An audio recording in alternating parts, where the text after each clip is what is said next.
করব ইনশাআল্লাহ। মা তৌফিকি ইল্লা বিল্লাহ, আলাইহি তাওয়াক্কালতু ওয়া ইলাইহি উনীব।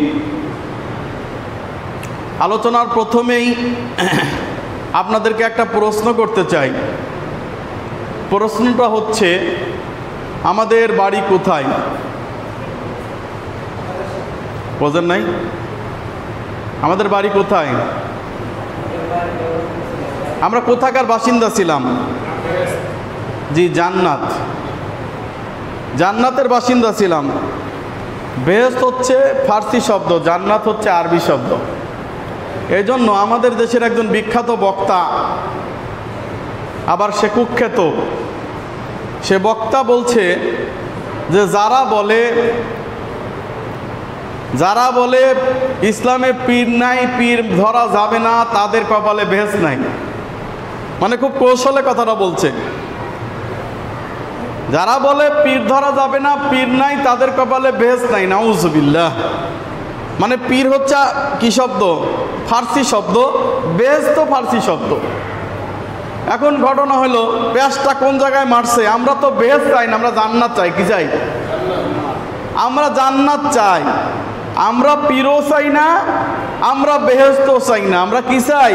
জান্নাত চাই। তা আমরা কোথায় ছিলাম ভাই? আমরা কোথাকার বাসিন্দা? জান্নাতের বাসিন্দা, তাই না? আমরা জান্নাতে ছিলাম। অতঃপর আমাদের পিতার ভুলের কারণে আমাদেরকে দুনিয়ায় নেমে আসতে হয়েছে কিছুক্ষণের জন্যে। যেমন আজকে একটি বাড়ির সামনে দিয়ে যাচ্ছিলাম, 5 তলা বিল্ডিং বাড়ি। সেই বিল্ডিংয়ের উপর লেখা আছে খনিকালয়। এর কিন্তু বাংলা শব্দ, আমি ফার্সি বলি নাই। কি শব্দ? বাংলা। খনিকালয় মানে অল্প কিছুক্ষণ সময় এখানে অবস্থান করা যায়। দুনিয়াটা কি? অল্প কিছুক্ষণ অবস্থানের জায়গা, খনিকালয়। রাসূলুল্লাহ সাল্লাল্লাহু আলাইহি ওয়াসাল্লাম বলেছেন, তিরমিজি মিশকাতের 1604 নম্বর হাদিস, কুন ফিদ দুনিয়া কাআন্নাকা গরীবুন আও আবিরুন সাবিল ওয়া উদ্দা নাফসাকা মিন আহলিল কুবুর। আল্লাহ রাসূলুল্লাহ সাল্লাল্লাহু আলাইহি ওয়াসাল্লাম বলেন, কুন ফিদ দুনিয়া কাআন্নাকা গরীবুন, তুমি দুনিয়ায় এমন ভাবে চলাফেরা করো যে তুমি অপরিচিত, তোমাকে কেউ চেনেই না। আও আবিরুন সাবিল, অথবা তুমি একজন মুসাফির। ওয়াউদ্দা নাফসাকা মিন আহলিল কুবুর, সর্বদা নিজেকে কবরবাসী মনে করো। কি বাসী মনে করো? কবরবাসী মনে করো। কিন্তু আমরা দুনিয়ার সব কিছু চিন্তা করলেও কবরের কথা চিন্তা করতে চাই না। চাই? কবরের কথাই চিন্তা করতে চাই না। এই যে আকস্মিক মৃত্যু, হঠাৎ করে মৃত্যু, এই মৃত্যুটা কিন্তু কিয়ামতের আলামত, তা জানেন? আজকে 100 জন মানুষের মধ্যে 99 জন মানুষ মারা যাচ্ছে হঠাৎ আকস্মিক হার্ট স্ট্রোক করে। বেশিরভাগ মরছে তো 30 থেকে 50-এর ভিতরে। বুড়াগুলা বেঁচে গেছে মাশাআল্লাহ, ওদের আর মরার ভয় খুব কম। কিন্তু যারা বর্তমানে যুবক এবং 50 বছরের ভিতরে, তারা খুব দ্রুত, শুনছি কালকেও কথা হয়েছে, দোকানে বসে রয়েছে, হুট করে শুনলাম যে গতকালকে মারা গেছে। কি হয়েছিল? স্ট্রোক করেছে। এটা কিয়ামতের আলামত, হঠাৎ মৃত্যু। তো বলবেন, হুজুর এই তাড়াতাড়ি হঠাৎ মরে যাই ভালো। জি না ভাই, এটা ভালো নয়। কারণ আপনি তওবা করার সুযোগ পান নাই। একটা লোক বিছানায় পড়ে মরছে, সে ওসিয়ত করতে পারে, তাওবা করতে পারে, আল্লাহর কাছে ক্ষমা চাইতে পারে, এবং তার রোগ ব্যাধির জন্য আল্লাহ তাকে দুনিয়া থেকে 50% গুনাহ মাফ করে নিয়ে দেয়। সুবহানাল্লাহ। কিন্তু হঠাৎ মৃত্যু। কালকে আমার ছেলের মাদ্রাসার একজন দপ্তরি, উনি কালকে হঠাৎ করে পেটের ব্যথা উঠেছে, হাসপাতালে নিতে নিতে মারা গেছে স্ট্রোক করে। আল্লাহ তাকে জান্নাত নসিব করুন, আল্লাহ তাকে ক্ষমা করে দিন, তার উপর রহমত বর্ষণ করুন। লোকটা খুব ভালো ছিল, খুবই ভালো ছিল, মিশুক লোকটা ছিল। গতকালকে মারা গিয়েছে।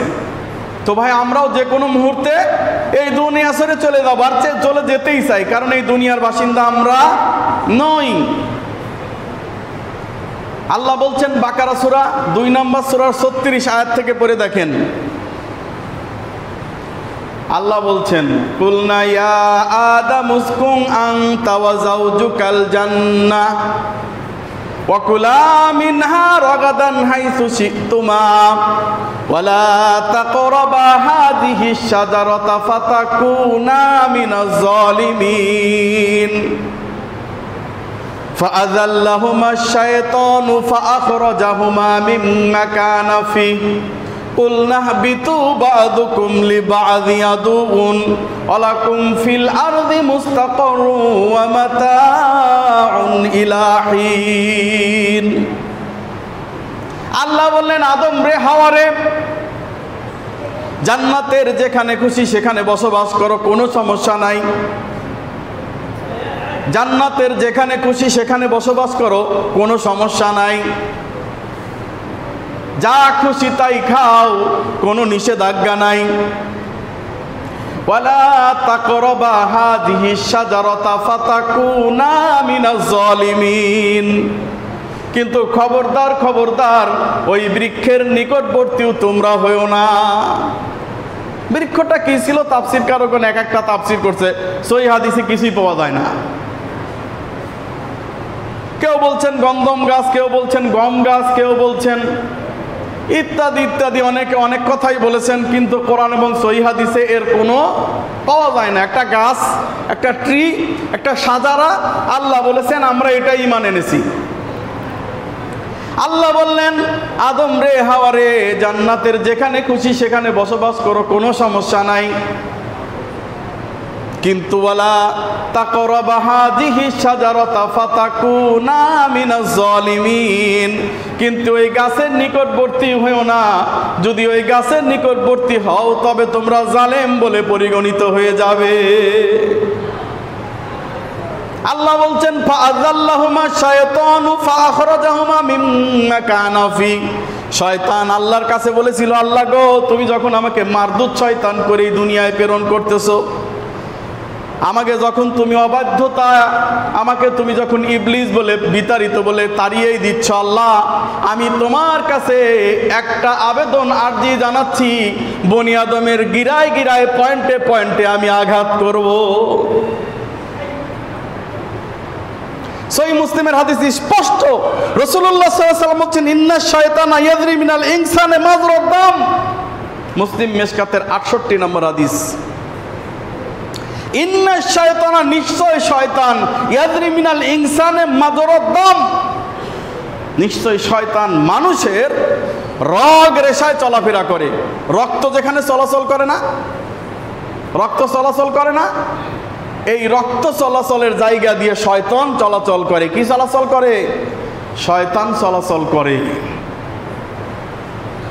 আল্লাহকে বললেন ইবলিস আল্লাহ আমি কিন্তু অবশ্যই অবশ্যই তোমার বনি আদমের প্রত্যেকটি পয়েন্টে পয়েন্টে জয়েন্টে জয়েন্টে আর তাদের রগ রেশায় চলাফেরা করব, অতএব আমাকে অনুমতি দাও, আমি তাদেরকে বিভ্রান্ত করব। আল্লাহ বলছেন ঠিক আছে আমি তোকে অনুমতি দিলাম, কোনো সমস্যা নাই।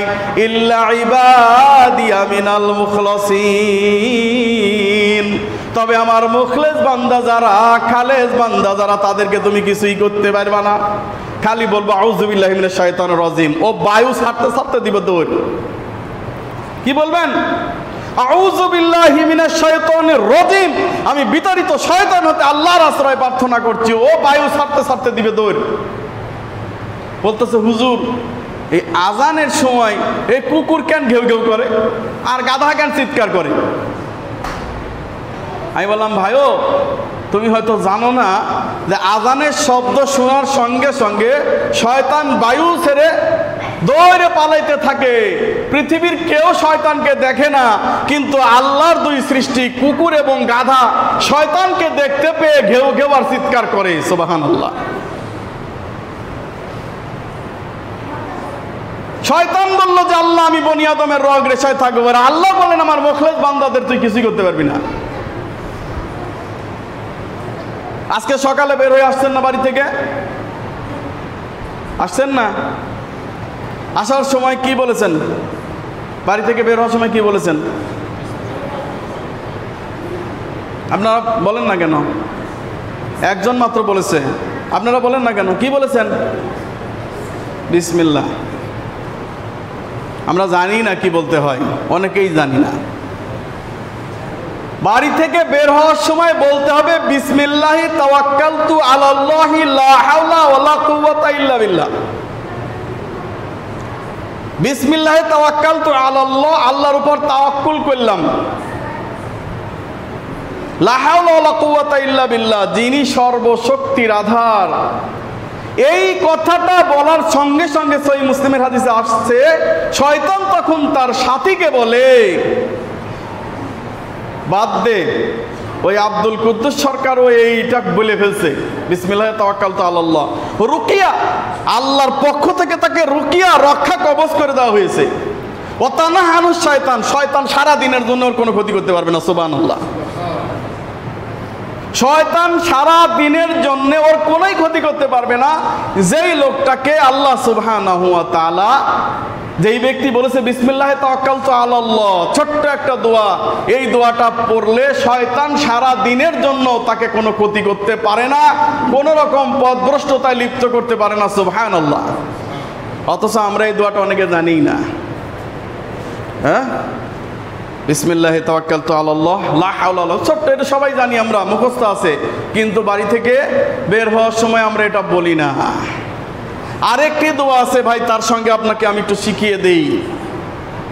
একটি দোয়া আছে, সেই দোয়াটা হচ্ছে বড় কোনো দুর্ঘটনা থেকে বাঁচার জন্যে, অ্যাক্সিডেন্টের থেকে বাঁচার জন্যে, দুর্বিপাকে, ঝড় জলোচ্ছ্বাস, বিভিন্ন সমস্যা থেকে বাঁচার জন্য একটি দোয়া আছে, যেই দোয়াটা পড়লে এই ধরনের আকস্মিক দুর্ঘটনা থেকে আল্লাহ আপনাকে বাঁচিয়ে দিবেন। সুবহানাল্লাহ। জানার দরকার আছে না নাই? বিসমিল্লাহি লা ইয়াদুররু মা ইসমিহি শাইউন ফিল আরদি ওয়ালা ফিস সামাই ওয়া হুয়া সামিউল আলিম। কয়বার পড়তে হয়? 3 বার, সকাল এবং সন্ধ্যায়। সকাল এবং সন্ধ্যায় 3 বার যদি কেউ বলে আউযু বিল্লাহ বিসমিল্লাহিল্লাযী লা ইয়াদুররু মা ইসমিহি শাইউন ফিল আরদি ওয়ালা ফিস সামাই ওয়া হুয়া সামিউল আলিম, তাহলে যত রকম দুর্বিপাক, যত রকম বিপদ আপদ, যত রকম দুর্ঘটনা আছে, এই লোকটাকে আল্লাহ তাআলা তা থেকে উদ্ধার করবেন। বলেন সুবহানাল্লাহ। এই আমলগুলা করার চেষ্টা করেন। তো আমাদের আদি বাসস্থান কোথায় ছিল? কোথায় ছিল? একটু জোরে বলেন। জান্নাতে। সেই জান্নাত থেকে আমাদেরকে আল্লাহ নামিয়ে দিয়েছেন আমাদের অপরাধের কারণে, দুনিয়ায় কিছু দিনের জন্য নামিয়ে দিয়েছেন। তো ভাই, সেই জান্নাতে আমরা যেতে চাই না? যেতে চাই না? ওই 2-3 জন বললো চাই, আরগুলো চাই না।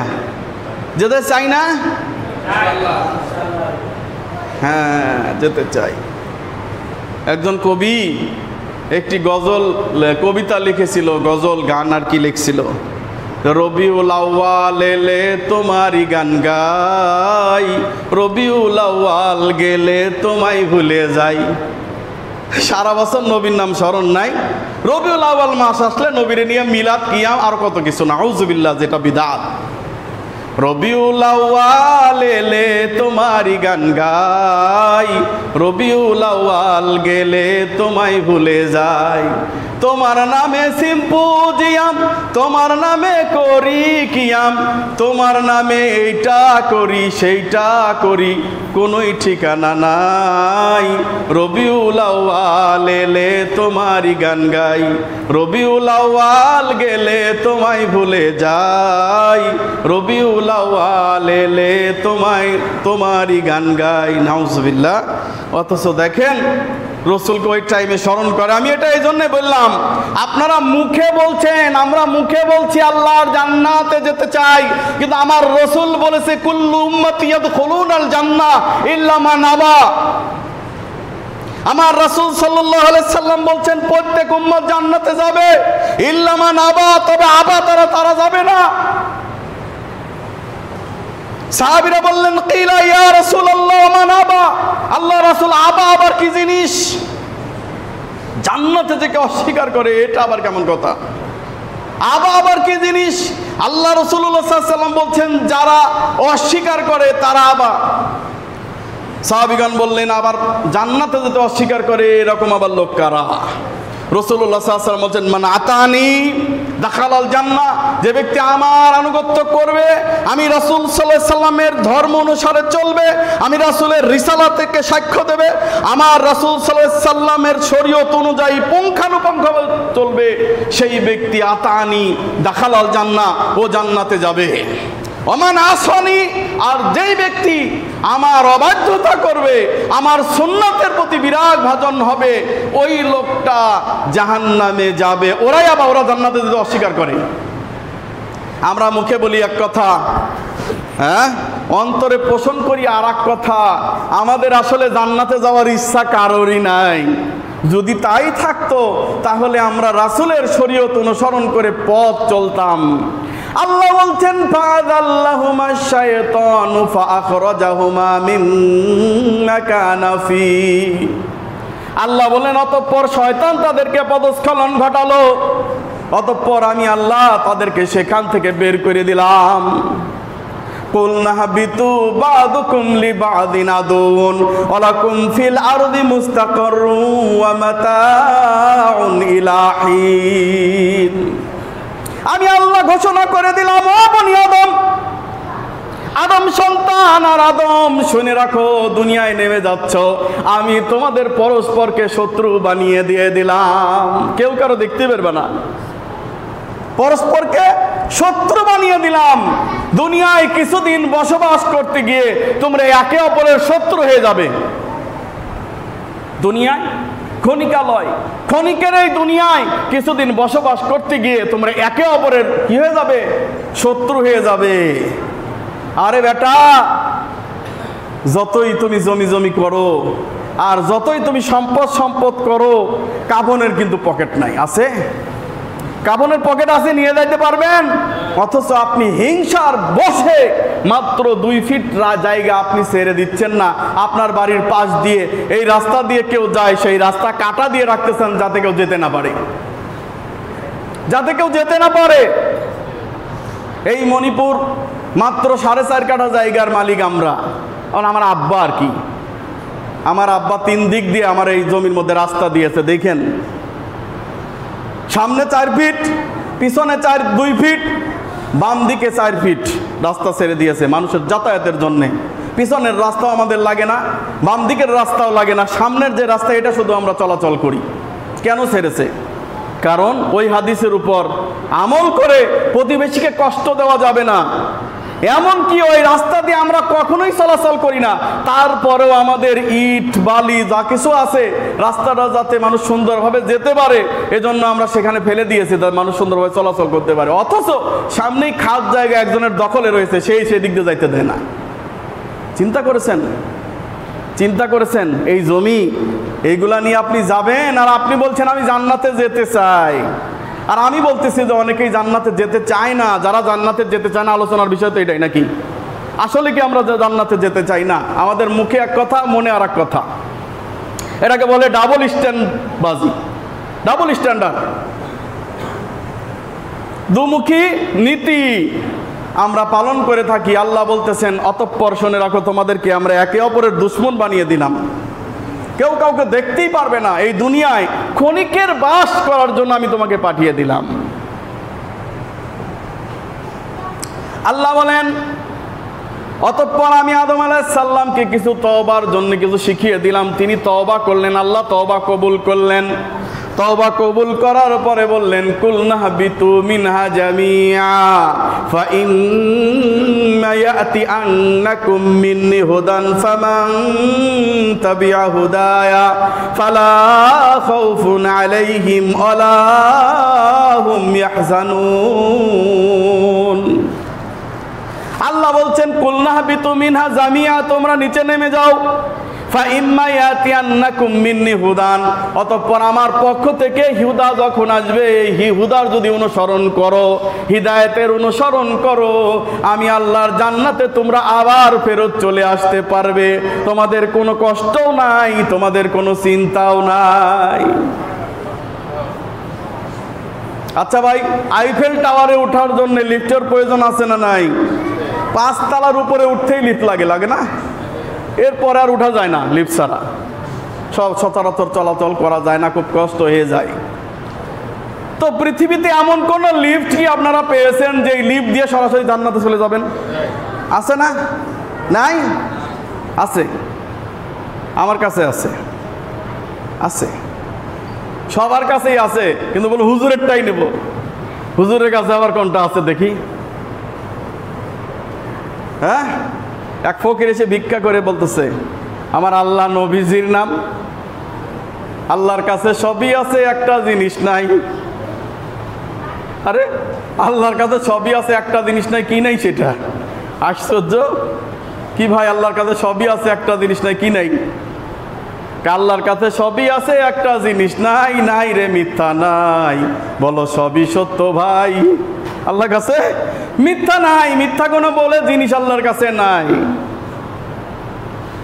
তো ফকির এসে ভিক্ষা করে বলতেছে যে আল্লাহ নবীজির নাম। তো ভাই অনেকেই আমরা দেখছি কথায় কথায় বলে থাকি আল্লাহ রাসূল, এরকম বলে না? এরকম বলা, আল্লাহ রাসূল এরকম বলা সম্পূর্ণ শিরিক। আল্লাহ বলুন, আবার তার সঙ্গে রাসূল বলতে হবে কেন? আল্লাহর জিকির চলে, রাসূল সাল্লাল্লাহু আলাইহি ওয়াসাল্লামের জিকির চলে না? চলে। ফাযকুরুনি আযকুরুকুম ওয়াশকুরুলি ওয়ালা তাকফুরুন।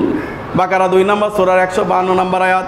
আল্লাহ বলছেন ফাযকুরুনি আযকুরুকুম, তুমি আল্লাহ, তুমি বান্দা আমাকে স্মরণ করো, আমি আল্লাহও তোমাকে স্মরণ করব। তা আল্লাহকে স্মরণ করতে হবে, আল্লাহর জিকির চলে, নবীর জিকির চলে। অতএব আপনি বললেন যে আল্লাহ নবীজির নাম, বা আমরা অনেকেই বলি আল্লাহ নবী বা আল্লাহ রাসূল, এইভাবে অনেকে স্মরণ করে না। নাউজুবিল্লাহ, এটা শিরিক।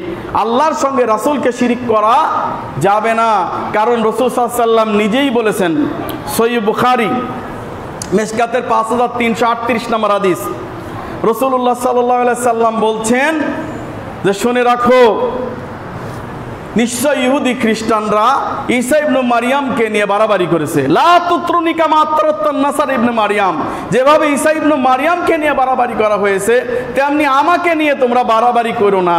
তারা বলেছে ঈসা আল্লাহ আর হচ্ছে ঈসার মা মরিয়ম তিনি মিলে এক। নাউজুবিল্লাহ, বলে নাই? তিনি মিলে এক, ট্রিনিটি অকলু সালাসা। তারা বলে তিনি মিলে এক, তিনি মিলে কোনদিন এক হয়? আচ্ছা বলেন তো 2 + 2 3 হয় না 4? তো আপনি যদি বলেন 2 + 2 3 হবে? কখনোই নয়। অতএব অকলু সালাসা, তারা বলে মরিয়ম আল্লাহ আর ঈসা তিনি মিলে এক। নাউজুবিল্লাহ। যেমন তারা এই ঈসা ইবনে মারইয়ামকে নিয়ে বাড়াবাড়ি করতে করতে রবের আসনে বসিয়ে দিয়েছে, তোমরা আমাকে নিয়ে তেমনি বাড়াবাড়ি করো না। ফাকালু, তোমরা বলো আব্দুল্লাহ, আমি আল্লাহর দাস, আনা আব্দুহু, আমি আল্লাহর দাস, আব্দুল্লাহ ওয়া রাসূল, আল্লাহর দাস এবং তার রাসূল। এছাড়া বাড়াবাড়ি তোমরা করো না। অথচ আমরা বাড়াবাড়ির চরম পর্যায়ে চলে গিয়ে বলতেছি আল্লাহ রাসূল। আবার অনেকে মসজিদে এক পাশে আল্লাহ এক পাশে মোহাম্মদ লেখে কি লেখে না? বলে হুজুর লেখলে আপনার এত অ্যালার্জি, চুলকানি কেন? আমার কোনোই চুলকানি নাই। যদি আপনি এই বাইরে লিখতেন আল্লাহ, ভিতরে লিখতেন মোহাম্মদ, তাহলে সমস্যা ছিল না, তেমন না। কিন্তু এটাও লেখা জায়েজ নাই। কিন্তু আপনি এক পাশে আল্লাহ এক পাশে মোহাম্মদ, এখন এইখান থেকে যদি কেউ পড়ে মোহাম্মদ আর ওই পাশে আল্লাহ, তাহলে মোহাম্মদ আল্লাহ। নাউজুবিল্লাহ। এই কথা বলার কারণে আমি নাকি তাদের ডিজিটালাইজেশন মসজিদ করতেছে, মসজিদে এসি লাগাবে, মসজিদে ডিজিটাইজেশন করেছে, মানে সেখানে নাম্বার দিয়েছে, ওই কোন ওক্তের কোন নামাজ সব উঠতেছে ঘড়ির মধ্যে।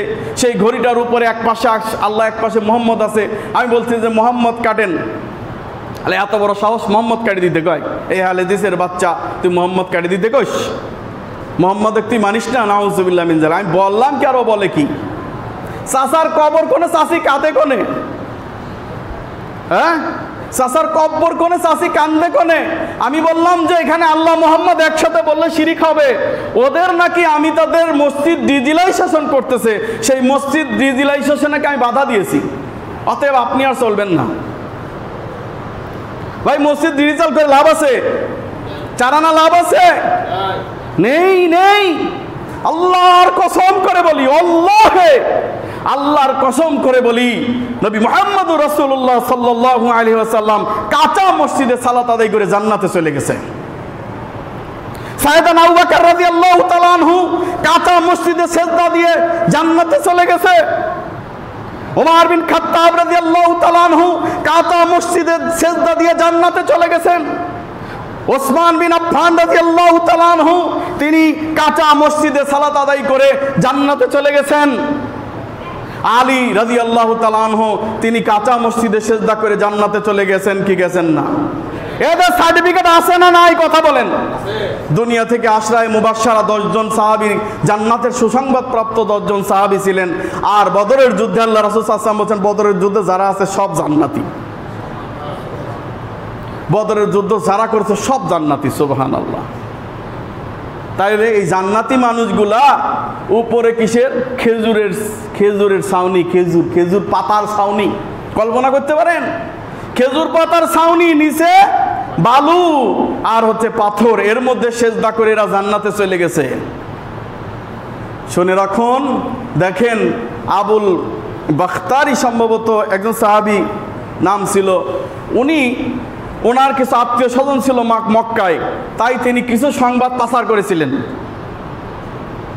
তো এই সংবাদ পাচার করার পর আবি বালতা রাদিয়াল্লাহু তাআলা আনহু এই সংবাদ পাচার করার কারণে রাসূলুল্লাহ সাল্লাল্লাহু আলাইহি সাল্লাম কিন্তু ওহী আসলো, তিনি বুঝতে পারলেন যে এই একটা চিঠি তিনি লিখে পাঠিয়ে দিয়েছেন কোথায়? মক্কায়। আবু আলী রাদিয়াল্লাহু তাআলা আনহুকে রাসূলুল্লাহ সাল্লাল্লাহু আলাইহি সাল্লাম বলেন, আলী অমুক মহিলা দেখবে যাচ্ছে আর তার কাছে একটি চিঠি পাবে, সেই চিঠিটা নিয়ে তুমি চলে আসো, কারণ মদিনার সংবাদ মক্কায় চলে যাচ্ছে। এরপরে যখন আলী রাদিয়াল্লাহু তাআলা আনহু যাচ্ছেন, যে দেখেন এই লোকটাকে, ওই মহিলাটাকে পাওয়া গেল। মহিলাটাকে তন্ন তন্ন করে খুঁজেও চিঠিটা পাওয়া যাচ্ছে না। বলতেছে মহিলা, আমার কাছে চিঠি নাই, আসলে খুঁজে পাইবেন না। আলী রাদিয়াল্লাহু তাআলা বলছেন, রাসূল সাল্লাল্লাহু আলাইহি ওয়াসাল্লাম আমাকে সংবাদ দিয়েছেন অসম্ভব মহিলা তোমার কাছেই আছে, নইলে আমি তোমাকে বেইজ্জত করে ছাড়বো, তোমার চিঠি বের করো। সঙ্গে সঙ্গে মাথার খোপা থেকে চিঠিটা বের করে দিলেন। আবি বালতা রাদিয়াল্লাহু তাআলা আনহুকে হযরত ওমর বিন খাত্তাব রাদিয়াল্লাহু তাআলা বলছেন, ইয়া রাসূলুল্লাহ সাল্লাল্লাহু আলাইহি ওয়াসাল্লাম, বলেন আমি আবি বালতাকে কতল করে দিই। আল্লাহ রাসূলুল্লাহ সাল্লাল্লাহু আলাইহি ওয়াসাল্লাম বলছেন, না, থামো, রিল্যাক্স ওমর, থামো, কারণ আমার আল্লাহ সুবহানাহু ওয়া তাআলা ঘোষণা দিয়েছেন বদরের যারা ছিল সব জান্নাতি, অতএব সে ঈমান হারা হয় নাই, নিশ্চয় এর মধ্যে কোনো কারণ আছে। সুবহানাল্লাহ, সুবহানাল্লাহি ওয়া বিহামদিহি, সুবহানাল্লাহিল আযীম। অতএব আল্লাহ এবং তার রাসূল সাল্লাল্লাহু আলাইহি সাল্লামের সীমারেখা, এত সাউন্ড বেড়ে গেল কেন? একটু কমায় দেন। আল্লাহ এবং তার রাসূল সাল্লাল্লাহু আলাইহি সাল্লামের সীমারেখা অতিক্রম করে আপনি যেতে পারবেন না। তাহলে আপনাদেরকে কি বলেছিলাম ভাই, আমরা এই যে আবার জান্নাতে যাব, তো কিভাবে যাব? সিঁড়ি লাগবে না? লিফট লাগবে না? রশি লাগবে না? রশি হলো তো উপরে ওঠা যায় নাকি? আগে তো মানুষ লিফট চিনত না, আরেকটু কমা, আগে তো মানুষ লিফট চিনত না, রশিও চিনত না, রশি চিনত, লিফট চিনত না। তো এখন আমরা লিফট শব্দের সঙ্গে পরিচিত, যেটার অর্থ হলো সিঁড়ি। হ্যাঁ, অতএব এই লিফট বা সিঁড়ি এর অর্থ আগে ছিল রশি। অর্থাৎ এখন এই রশি আছে না নাই, যেই রশিদে আমরা আবার জান্নাতে উঠে যেতে পারবো। কেউ কুয়ার মধ্যে পড়ে গেলে রশিদে তোলে না, আছে না নাই? সেই রশি আমাদের কাছে, কথা বলেন, আছে? সে রশি কি, নাম কি? হ্যাঁ, মানে একটা বললেই হলো হ আছে, এটা তো আর ইয়েস আর নট কোনো জবাব না, বললাম হ আছে, নাইলে নাই। সেই রশির নাম হচ্ছে এই যে কোরআন। সে রশির নাম কি? কোরআন, আল ফুরকান। আমি নিজে বলি নাই, আল্লাহ বলছেন পবিত্র কোরআনে, সূরা মাইদা 5 নম্বর সূরায়, ওয়াতাসিমু বিহাবলিল্লাহি জামিআ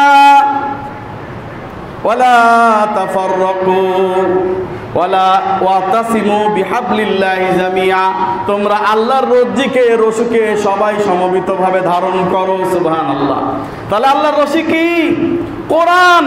আল্লাহ বলতেছেন, হে আদম সন্তান শুনে রাখো, ফামান তাবিয়া হুদায়া ফালা খাউফুন আলাইহিম ওয়ালা হুম ইয়াহজানুন। আমি তোমাদের কাছে হিদায়াত পাঠাবো, হুদা পাঠাবো, আর এই হুদায়াতকে অনুসরণ করলে আবার সেই জান্নাতে তোমরা চলে আসতে পারবা। কোরআনের আর 52টা নাম আছে, তার মধ্যে একটি নাম হচ্ছে হুদা। কি নাম? হুদা। তাহলে সেই কোরআন, এই কোরআন, যেই কোরআন রশি আমরা যদি ফলো করি আমরা জান্নাতে যেতে পারবো। এখন কথা হচ্ছে, ডক্টর গ্যালি সিলভার নামে একটা লোক, বিজ্ঞানী, কারণ ইতিপূর্বে ডারউইনের বিদ্যা আমরা অনেকে বিশ্বাস করতাম, আমি জীবন ও জিন্দেগিতে বিশ্বাস করিনি। অনেকে বিশ্বাস করত যে ডারউইন বলতেছে যে মানুষ একসময় বানর ছিল, বানর থেকে আস্তে আস্তে বিবর্তনের মাধ্যমে মানুষ হয়ে গেছি। নাউজুবিল্লাহ মিন যালিক। বলে কি না? অথচ মানুষ কোনোদিনই বানর ছিল না, মানুষ জান্নাতে ছিল, আল্লাহ তাকে নিজের হাতে তৈরি করেছেন, অতঃপর জান্নাত থেকে এই দুনিয়ায় নামিয়ে দিয়েছেন। এটা পবিত্র কোরআনে 1400 বছর আগে আল্লাহ বলেন নাই? বলেছেন। অথচ এখন কিছু মানুষ বলতেছেন ডারউইনের বিশ্বাসে যে মানুষ আগে বানর ছিল, বানর থেকে লেজ খসে তারপরে মানুষ হয়ে গেল। এটাই 5ম শ্রেণীর বিজ্ঞান বইতে পড়ানো হয়, এটাই 9ম শ্রেণীর বিজ্ঞান বইতে পড়ানো হয়, এটাই 10ম শ্রেণীর বিজ্ঞান বইতে পড়ানো হয়, এটাই 11শ শ্রেণীর বিজ্ঞান বইতে পড়ানো হয়। আপনি দেখেন আছে না নাই? বর্তমান সিলেবাসে এটা অন্তর্ভুক্ত আছে না নাই? কেউ যদি মনে করে, সে যেই হোক না কেন, হোক সে সরকারের লোক আর সে হোক বিরোধী লোক, সে যেই হোক না কেন, শুনে রাখুন, স্পষ্ট কান খাড়া করে শুনে রাখুন, কেউ যদি ডারউইনের এই মতবাদে বিশ্বাস করে সেই ব্যক্তি কাফের, সেই ব্যক্তি কাফের, সেই ব্যক্তি কাফের। হুজুর এত চিল্লাপাল্লা করিয়েন না, বিজ্ঞানের কি বোঝেন? বিজ্ঞান বোঝেন? নাস্তিকরা তো এটাই বলবে না? হুজুর এত চিল্লাপাল্লা করেন না, বিজ্ঞানের কি বোঝেন? ভাইয়া তো কিছু বুঝতে চাই না, কোরআন বলেছে আমি বিশ্বাস করেছি। জি আলহামদুলিল্লাহ। তারপরে একজন বিজ্ঞানী, নাম হচ্ছে ডক্টর গ্যালিস সিলভার। কি নাম? Doctor Gallis Silver. তিনি একটি বই লিখেছেন, এই মানুষ পৃথিবীর বাসিন্দা নয়। এই পর্যন্ত এই বইয়ের প্রচুর কাটতি হয়েছে এবং এই বই অনেক মানুষ পড়েছে। ইংলিশে লেখা, বইটার নাম হচ্ছে মানুষ এই পৃথিবীর বাসিন্দা নয়। তিনি সেখানে এমন কিছু দলিল উপস্থাপন করেছেন যেই দলিলের উত্তর আজ পর্যন্ত আর অন্য বিজ্ঞানী দিতে পারে নাই। মানুষ এই পৃথিবীর বাসিন্দা নয়, একথা পবিত্র কোরআন 1400 বছর আগে বলেছে। আর সর্বসাকুল্য 20 বছর আগে একজন বিজ্ঞান বলল, 20 বছরও হবে না, এই ইদানিংকার খবর, একজন বিজ্ঞানী বলছে যে মানুষ এই পৃথিবীর বাসিন্দা নয়। তিনি যে প্রমাণগুলো উপস্থাপন করেছেন, এই প্রমাণের বিরোধিতা কেউ করতে পারে নাই। 9 থেকে 11টি প্রমাণ তিনি দিয়েছেন যে মানুষ এই পৃথিবীর বাসিন্দা নয়। 1 নম্বর প্রমাণ হচ্ছে, মানুষ যদি এই পৃথিবীর বাসিন্দা হতো তাহলে মানুষের জন্য এই পৃথিবীটা সুখের জায়গা হতো। কারণ আল্লাহ সুবহানাহু ওয়া তাআলা সবচেয়ে আদরের প্রাণী হচ্ছে মানুষ, সবচাইতে আদরের সৃষ্টি আল্লাহ মানুষ সৃষ্টি করেছেন। কি বলেছেন? আশরাফুল মাখলুকাত, সবচেয়ে সম্মানী সৃষ্টি। কি বলেছেন? সূরা বানী ইসরাঈল 17 নম্বর সূরায় আল্লাহ কি বলেছেন? যে আমি বনি আদমকে সবচেয়ে বেশি সম্মানিত করেছি। সুবহানাল্লাহ। ওয়া কাররামনা বানি আদম, আমি বনি আদমকে সবচেয়ে বেশি সম্মানিত করেছি। তো এখন এই আল্লাহর এই প্রিয় বান্দাকে আল্লাহ সৃষ্টি করেছেন, যেই জগতে তাকে সৃষ্টি করেছিলেন সেই জগৎটায় এক সময় সে ছিল, তার জন্য সেটা ছিল ভালো জায়গা। কিন্তু যখন সে দুনিয়া আসতে পারলো, দুনিয়ার বৈরী আবহাওয়ার সঙ্গে সে আর খাপ খাওয়াইতে পারে না। সে বিভিন্ন রোগ ব্যাধিতে কি হয়? রোগ ব্যাধিতে আক্রান্ত হয়ে যায়, দুনিয়ার সাথে সে খাপ খাওয়াইতে পারে না। জান্নাতে আমরা গল্প শুনি না? গল্প তো না, কোরআনেরই কথা, হাদিসেরই কথা। আমরা জান্নাতের নিয়ামতের কথা শুনি না ভাই? যে জান্নাতের গাছগুলো হবে, মূল থাকবে উপরে আর আগা থাকবে নিচের দিকে, যাতে আম পেড়ে খেতে কষ্ট না হয়, ফল পেড়ে খেতে কষ্ট না হয়। সুবহানাল্লাহ। অটোমেটিকলি সামনে খাবার উপস্থিত হয়ে যাবে, মানুষ একটা কিছু খুব তাড়াতাড়ি বহন করতে পারবে। কিন্তু দুনিয়ায় একটা জিনিস বহন করতে গেলে অনেক শক্তির প্রয়োজন হয় না? কারণ কি এটা জানেন? বায়ুমণ্ডলের চাপের কারণে। বায়ুমণ্ডলের চাপের কারণে আপনি চাঁদে চলে যান, সেখানে গিয়ে দেখবেন যে ওরা এরকম শূন্যের মধ্যে খালি এরকম এরকম করতেছে, তাই না? তার মানে ওইখানে যা ধরবে তাই উপরের দিকে ওঠে, যা ধরবে তাই উপরের দিকে ওঠে, ঠিক না? তো ওই রকম একটা পরিবেশে আল্লাহ সুবহানাহু ওয়া তাআলা আমাদেরকে সৃষ্টি করেছিলেন, কিন্তু আমাদের পাপের কারণে, ভুলের কারণে আমাদেরকে দুনিয়ায় চলে আসতে হয়েছে। এই দুনিয়ার পরিবেশের সাথে আমাদের খাপ খায় না। 2 নাম্বার দলিল তিনি উপস্থাপন করেছেন, আমাকে পৃথিবীতে আপনি একটি মানুষ দেখান যেই মানুষ অসুস্থ হয় না। ভাই, পৃথিবীতে এমন কোনো মানুষ আছে অসুস্থ হয় না? পৃথিবীর সর্বশ্রেষ্ঠ মানুষ জনাবে মুহাম্মদুর রাসূলুল্লাহ সাল্লাল্লাহু আলাইহি ওয়াসাল্লামের মৃত্যুর পূর্বে তার 100-র উপরে 200 ডিগ্রি জ্বর উঠছিল। হুজুর, এটা আবার কি কন? মানুষের শুনি 100 ডিগ্রি 104 ডিগ্রি জ্বর উঠে, রাসূলের আবার 200 ডিগ্রি ওঠে কেমনে? 200 ডিগ্রি উঠলে বাসে? বোঝেন নাই ভাই, হাদিসটা পড়েন নাই। তাই আল্লাহ রাসূল সাল্লাল্লাহু আলাইহি ওয়াসাল্লাম বলছেন, শুনে রাখো হে মানুষ, হে আমার সাহাবীরা, তোমাদের যে জ্বর অনুভব হয় না, সেই জ্বর যে অনুভব হয় তার চাইতে আমার অনুভব হয় ডাবল। সুবহানাল্লাহ। এটা আল্লাহর পক্ষ থেকে রাসূল সাল্লাল্লাহু আলাইহি ওয়াসাল্লামের মুজিজা ছিল যে অন্যান্য মানুষের যে জ্বর আসে যদি 104 হয়, রাসূলের হয়তো 208 ডিগ্রি সেলসিয়াস, 208 ডিগ্রি ফারেনহাইট। তো এই 208 ডিগ্রি ফারেনহাইটে রাসূলের জ্বর, রাসূলুল্লাহ সাল্লাল্লাহু আলাইহি ওয়াসাল্লাম বারবার পানি দিচ্ছেন গায়ের ভিতরে, তো জ্বর ছুটতেছে না। শেষ পর্যন্ত তিনি মারা যান নাই? তিনি কি অসুস্থ হন নাই? অর্থাৎ এই পৃথিবীর সর্বশ্রেষ্ঠ মানুষও তিনি অসুস্থ হয়েছেন, হন নাই? তো বিজ্ঞান, এই ডক্টর গ্যালিস সিলভার বলতেছে, আমাকে পৃথিবীতে একটা মানুষ দেখান যে এই মানুষটা অসুস্থ হয় না। অতএব এই পৃথিবী তার জন্য নয়। 3 নাম্বার পয়েন্ট, 3 নাম্বার পয়েন্টে তিনি বলতেছেন, আর আপনি এই পৃথিবীতে যত প্রাণী আছে, বিশেষ করে যারা বনে জঙ্গলে বাস করে, তাদের মধ্যে একটা রোগ নির্ণয় করে দেখান। কথা মনে বুঝতে পারেন নাই?